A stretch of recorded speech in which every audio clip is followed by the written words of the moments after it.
Assalamualaikum warahmatullahi wabarakatuh. Perkenalkan, nama saya Septian Muhammad Fauzi dari Sistem Informasi. Di video kali ini saya akan merangkum materi 9-15 pada mata kuliah Pengembangan Sistem Informasi. Materi 9 dengan judul Pengembangan Perangkat Lunak. Yang pertama, pengembangan perangkat lunak. Di dalam pengembangan perangkat lunak ada sumber perangkat lunak. Pada sumber perangkat lunak itu dibagi dua. Ada perangkat lunak komersial atau vendor yang memiliki kelebihan implementasi cepat, penghematan biaya, estimasi biaya dan waktu, reliabilitas. Dan kekurangannya, kesesuaian rancangan sistem yang tidak baik, ketergantungan pada vendor, biaya tidak langsung dari kerusakan SDLC. Dan yang kedua, perangkat lunak in-house atau customized software mengikuti SWDLS atau Software Development Lifecycle. Rancangan desainnya bagian struktur, pseudokode, tabel, keputusan, komus data, diagram JSD dan sebagainya. Kodenya 3GL, 4GL, pemrograman objek, uji tes, white box, dan black box. Yang kedua adalah perancangan perangkat lunak. Pada perancangan perangkat lunak terbagi menjadi dua. Ada perancangan terstruktur dan perancangan berorientasi objek. Yang ketiga, pengkodaan perangkat lunak. Pengkodaan perangkat lunak dibagi menjadi dua. Ada 3GL atau 4GL dan OOP. Yang keempat, pengujian perangkat lunak.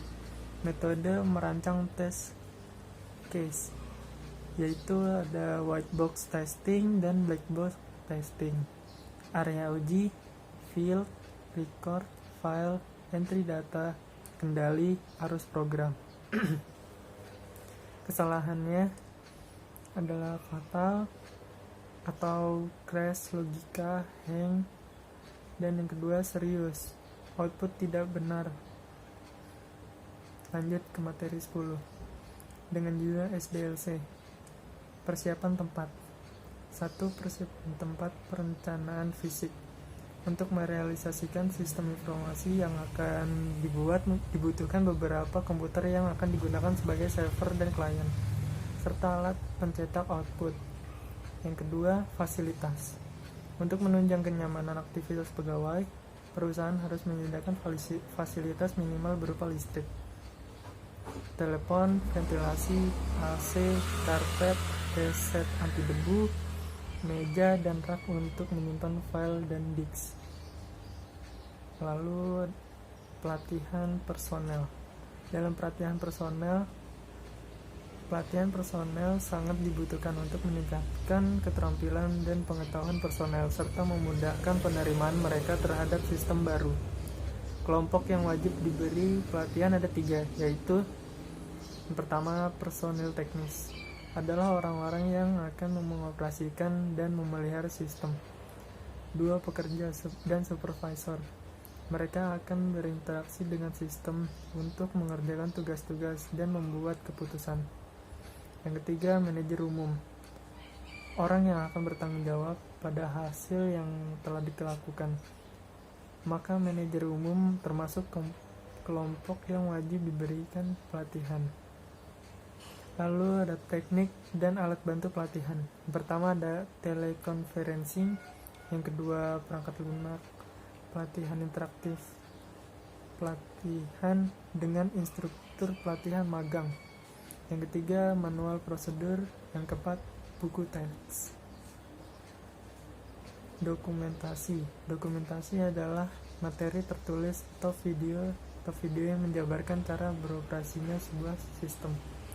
Tujuan dari dokumentasi adalah yang pertama ada pelatihan, kedua menginstruksikan, 3 pengkomunikasian, keempat penetapan standar kinerja, kelima pemeliharaan sistem, keenam referensi historis. D. Mengonversi sistem baru. Proses pengubahan dari sistem lama ke sistem baru, kompleksitas dalam pengonversian tergantung pada beberapa faktor: jenis database, kendali, jaringan, prosedur.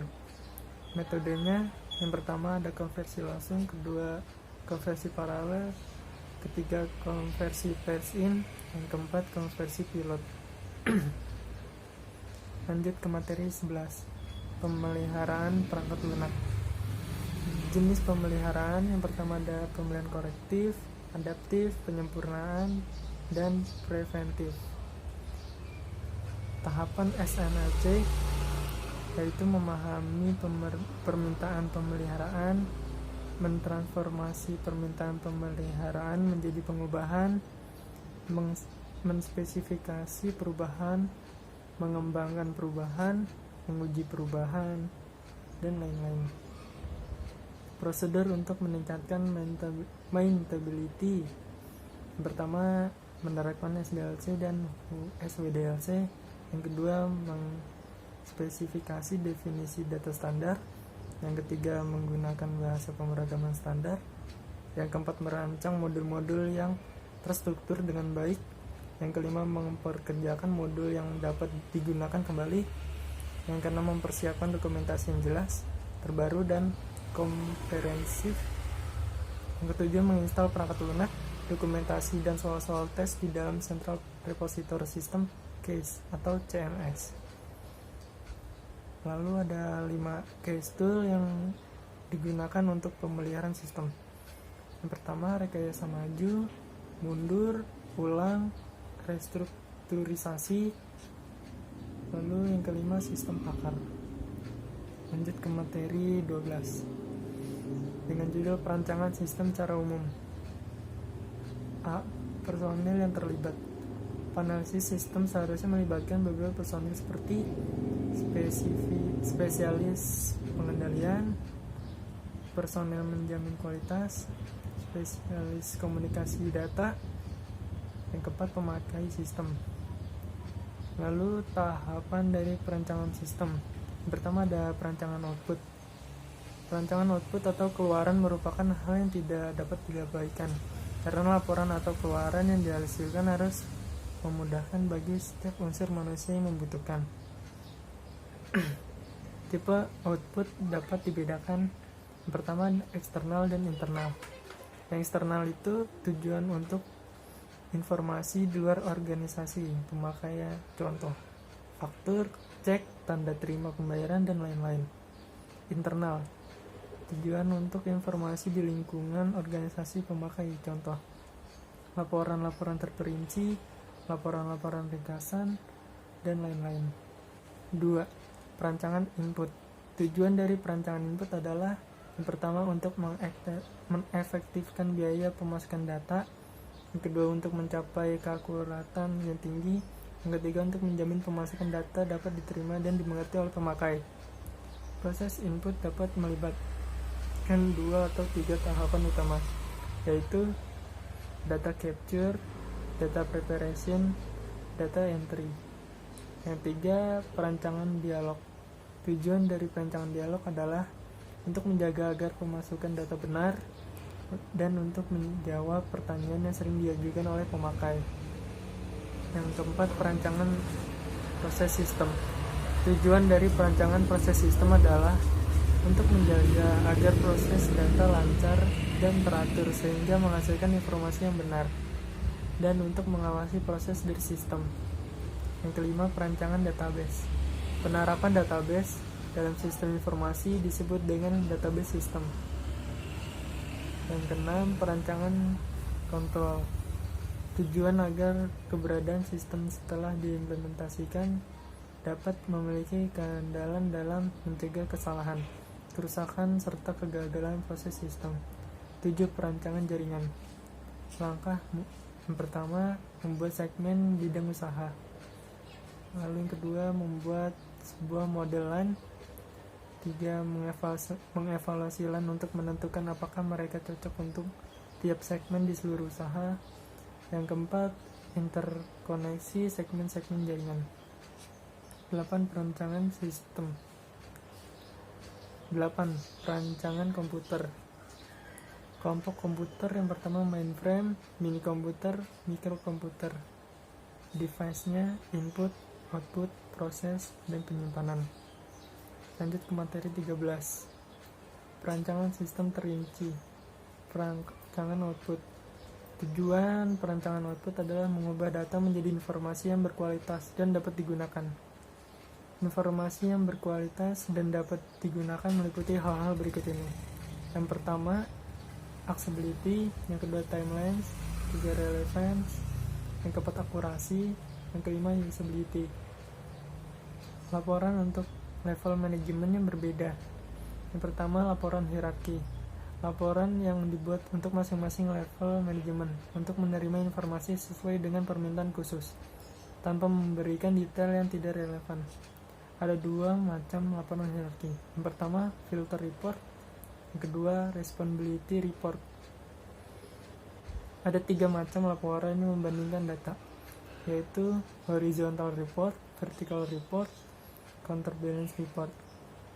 Laporan untuk monitor variansi data.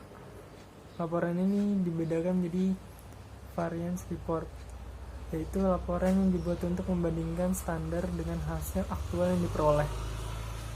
Yang kedua, exception report. Laporan ini seperti variance report, tetapi beberapa kuota atau batasan dibuat untuk suatu proses atau aktivitas. Lalu perancangan input. Pada perancangan input ini mengawali dimulainya proses informasi. Input perlu direncanakan untuk mengkonversikan data mentah ke dalam informasi yang berguna. Beberapa kegiatan di bawah ini memakai data mentah atau data input.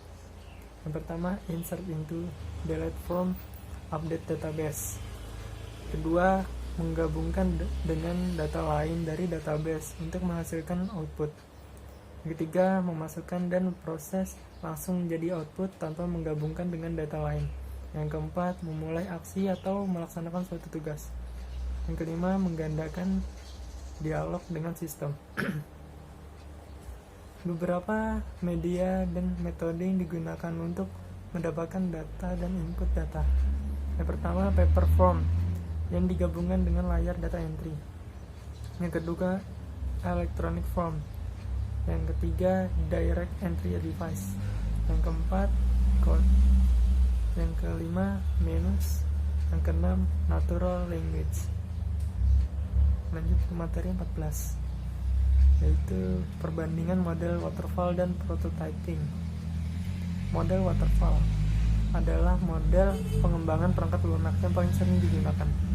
Model pengembangan ini bersifat linear dari tahap awal pengembangan sistem, yaitu tahap perencanaan, sampai tahap akhir pengembangan sistem, yaitu tahap pemeliharaan. Kelebihan dari waterfall model adalah mudah diaplikasikan, memberikan template tentang metode analisis, desain, pengkodean, pengujian, dan pemeliharaan.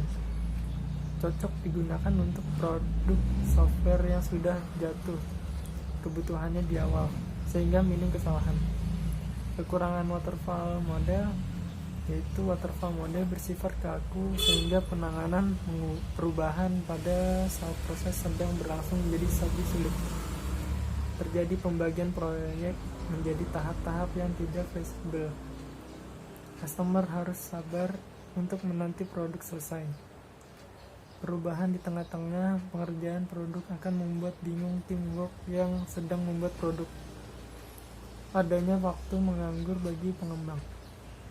Lalu ke model prototyping, merupakan suatu teknik untuk mengumpulkan informasi tertentu mengenai kebutuhan informasi pengguna secara cepat, berfokus pada penyajian dari aspek-aspek perangkat lunak tersebut yang nampak bagi pelanggan atau pemakai. Kelebihan prototyping model: menghemat waktu pengembangan, adanya komunikasi yang baik antara pengembang dan pelanggan. Pengembang dapat bekerja lebih baik dalam menentukan kebutuhan pelanggan. Penerapan menjadi lebih mudah karena pemakai mengetahui apa yang diharapkan. User dapat berpartisipasi aktif dalam pengembangan sistem. Lalu kekurangan model prototype, biaya untuk membuat prototipe cukup tinggi, biasanya kurang fleksibel dalam menghadapi perubahan. Proses analisis dan perancangan terlalu singkat. Lanjut ke materi 15. Membandingkan model-model pengembangan database. Software Capability Maturity Model atau CMM. Kerangka kerja CMM diharapkan untuk membantu organisasi meningkatkan kematangan proses pengembangan sistem mereka. CMM disusun dalam 5 tingkat kematangan, yaitu level 1 initial, level 2 repeatable, level 3 defined, level 4 manage, level 5 optimizing. System Develop Life Cycle atau SDLC. Yang pertama ada waterfall. Metode ini bisa juga disebut dengan classic life cycle. Metode ini membutuhkan pendekatan sistematis dan sekuensial dalam pengembangan perangkat lunak, dimulai dari tingkat sistem dan kemajuan melalui analisis, desain, coding, testing, dan pemeliharaan. Model ini menyangkut aktivitas berikut. Yang pertama, rekayasa dan pemodelan sistem informasi. Yang kedua, analisis kebutuhan perangkat lunak. Yang ketiga, desain. Yang keempat, penulisan program. Yang kelima, testing. Keenam, support atau maintenance. Lalu yang kedua ada RAD. Model RAD merupakan model inkremental dari proses pengembangan perangkat lunak yang menekankan pada sedikitnya siklus pengembangan. Model ini memecah suatu menjadi bagian-bagian kecil yang mana tiap bagiannya dibangun dengan model yang mirip dengan waterfall. Model RAD menekankan pada fase-fase berikut, yaitu business modeling, data modeling, proses modeling, application generation, testing, dan turnover. Yang ketiga ada spiral. Model ini mengambil fitur penting dari model waterfall dan prototyping dengan menambah elemen baru, yaitu analisa risiko atau risk analysis. Metode ini memiliki 6 aktivitas penting, yaitu customer communication. Pertama ada planning, kedua analisis, yang ketiga engineering, yang keempat construction and release, yang kelima customer evaluation. Ya, sekian video yang saya buat, kurang lebihnya mohon maaf. Wassalamualaikum warahmatullahi wabarakatuh.